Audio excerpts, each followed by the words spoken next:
بسم اللہ الرحمن الرحیم۔ السلام علیکم۔ بنی اسرائیل کا ایک قصاب اپنے دوست کی کنیز پر عاشق ہو گیا۔ اتفاق سے ایک دن کنیز کو اس کے مالک نے دوسرے گاؤں کسی کام سے بھیجا۔ قصاب کو موقع مل گیا، وہ بھی اس کنیز کے پیچھے ہو لیا۔ جب وہ جنگل سے گزری تو اچانک قصاب نے سامنے آ کر اسے پکڑ لیا اور اسے گناہ پر آمادہ کرنے لگا۔ جب اس کنیز نے دیکھا کہ اس قصاب کی نیت خراب ہے تو اس نے کہا، اے نوجوان، تو اس گناہ میں نہ پڑ۔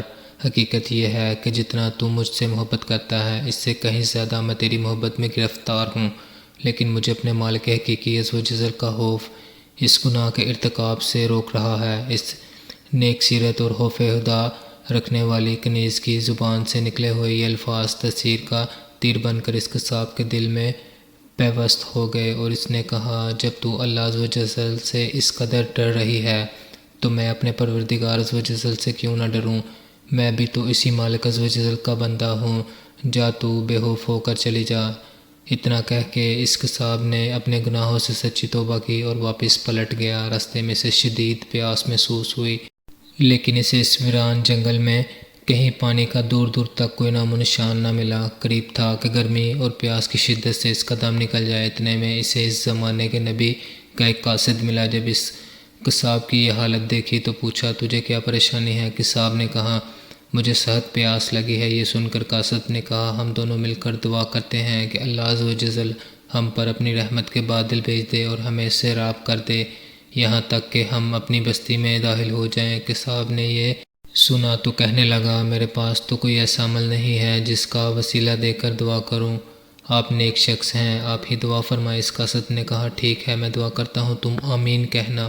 پھر قاصد نے دعا کرنا شروع کی اور وہ قصاب آمین کہتا رہا۔ تھوڑی ہی دیر میں بادل کے ایک ٹکڑے نے ان دونوں کو ڈھانپ لیا اور وہ بادل کا ٹکڑا ان پر سایہ فگن ہو کر ان کے ساتھ ساتھ چلتا رہا۔ جب وہ دونوں بستی میں پہنچے تو قصاب اپنے گھر کی جانب روانہ ہوا، وہ قاصد اپنی منزل کی طرف جانے لگا۔ بادل بھی قصاب کے ساتھ ساتھ رہا۔ جب اس قاصد نے یہ ماجرا دیکھا تو قصاب کو بلایا اور کہنے لگا، تم نے تو کہا تھا کہ میرے پاس کوئی نیکی نہیں، تو تم نے دعا کرنے سے انکار بھی کر دیا تھا۔ پھر میں نے دعا کی اور تم نے آمین کہتے رہے، لیکن اب حال یہ ہے کہ بادل تمہارے ساتھ ہو لیا ہے اور تمہارے سر پر سایہ فگن ہے۔ سچ سچ بتاؤ، تم نے ایسی کون سی عظیم نیکی کی ہے جس کی وجہ سے تم پر یہ خاص کرم ہوا ہے؟ یہ سن کر قصاب نے اپنا سارا واقعہ سنایا۔ اس پر قاصد نے کہا، اللہ عز و جل کی بارگاہ میں گناہوں سے توبہ کرنے والوں کا جو مقام و مرتبہ ہے وہ دوسرے لوگوں کا نہیں۔ بے شک گناہ سرزد ہونا انسان ہونے کی دلیل ہے، مگر ان پر توبہ کرنا مومن ہونے کی نشانی ہے۔ حقائق سعدی رحمۃ اللہ علیہ۔ اپنے اچھے دنوں میں اللہ کو یاد رکھو، وہ تمہیں برے دنوں میں یاد رکھے گا۔